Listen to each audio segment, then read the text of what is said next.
What's up YouTube? It's Oren the Wrestling Guy, and I'm back once again to give you my weekly review of what happened this week in WWE programming. So let's kick things off with Monday Night Raw. The Shield made their last time appearance on Raw as a unit. Shelton Benjamin made his triumphant return to Raw as he had a competitive good match with Seth Rollins. The point being that Shelton used to coach Brock Lesnar back when he was in college. So Seth Rollins better be prepared for next week because he'll be facing Brock Lesnar's 4th grade math teacher. Kurt Angle announces his retirement and he will have his farewell match at WrestleMania. Ronda Rousey continues to break kayfabe and runs amok on Raw. Drew McIntyre assures his dominance over Roman Reigns, which can only mean one thing: Roman Reigns will be in the main event at WrestleMania. And thanks to Triple H and Batista, we all got what we really wanted. Thanks, Batista. On the other hand, Finn Balor loses the Intercontinental Championship to Bobby Lashley, proving that he can make Lashley believe. Ronda Rousey continues to make this storyline more convoluted. They continue to misuse the Raw Tag Team division, and Aleister Black and Ricochet are still a tag team for no apparent reason. And Braun Strowman's push is nowhere to be found. Overall, this was a pretty good show. A very good beginning to start off the road to WrestleMania. Although little nitpicks with the whole tag team division and Braun Strowman, still a very solid good show. I give it a 7.5 out of 10. Alright, time to move on up to SmackDown. Let's see what happened there. On SmackDown, Becky and Charlotte continue to make this story more convoluted. For God's sake, make it stop. Seriously, I can't take any more of this. Just reach the match, run video packages and training montages until the very last week, then do just one more promo with the 3 of them in the ring, and that's it. We don't need any more. The US title scene becomes more unclear when Rey Mysterio pins Samoa Joe, thus we have no idea who Joe will be facing at WrestleMania. And the New Day become badasses to take out the entire tag division. Well, the ones who are on the show at least. Shane, the best heel in the world, announces a match for himself and The Miz at WrestleMania.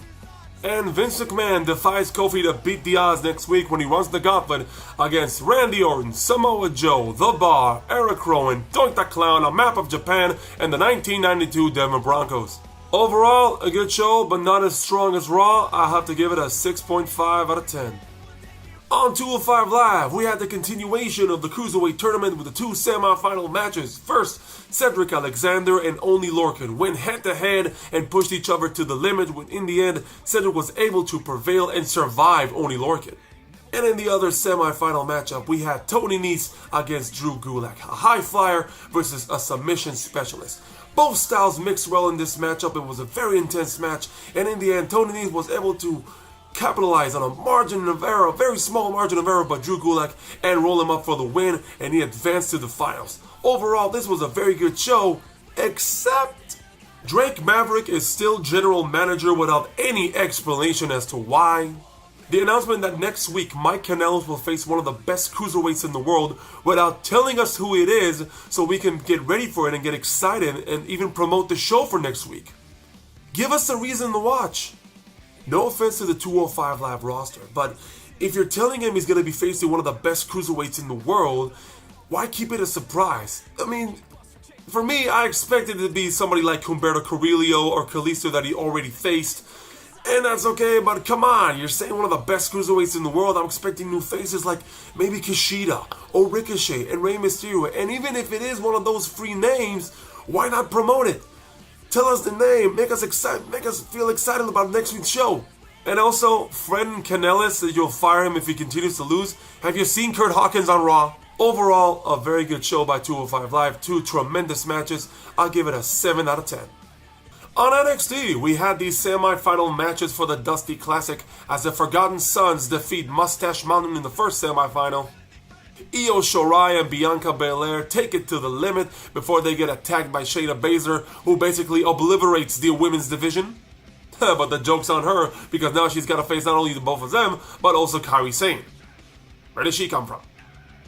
And in our main event, DIY fell short to Aleister Black and Ricochet as they advanced to the finals to face the Forgotten Sons. So out of all the teams that could have made it to the finals, we got the Forgotten Sons and a team that's not really a tag team? And the saga between Tommaso Ciampa and Johnny Gargano continues, as this time Johnny Gargano is able to get the upper hand over Ciampa. However, as you know, Tommaso is injured and unfortunately he'll have to vacate the NXT Championship, so this amazing story will not have a proper conclusion. Overall, another solid show from the house of NXT.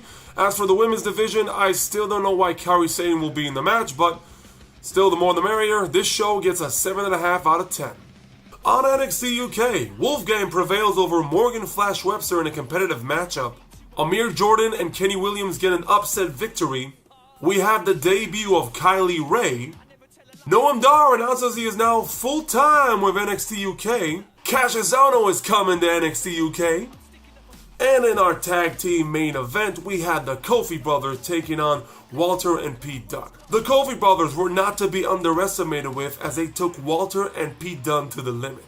These two had to work together and they had to find common ground and coexist, and they did exactly that. They were able to overcome the obstacle, which is the Kofi brothers. Walter with an incredible feat of strength when he lifted up both Kofi brothers into a German suplex that was insane. They pick up the victory, and now it's Pete Dunne and Walter on a collision course for the United Kingdom Championship. Overall, a very good show by NXT UK. I give it a 7.5 out of 10.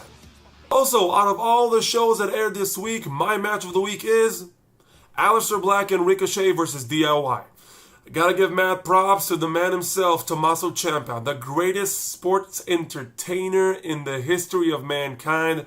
I wish you a full and speedy recovery and hope to see you soon. Thank you very much for watching. Please hit a like and subscribe, and I'll be back next week with another weekly review.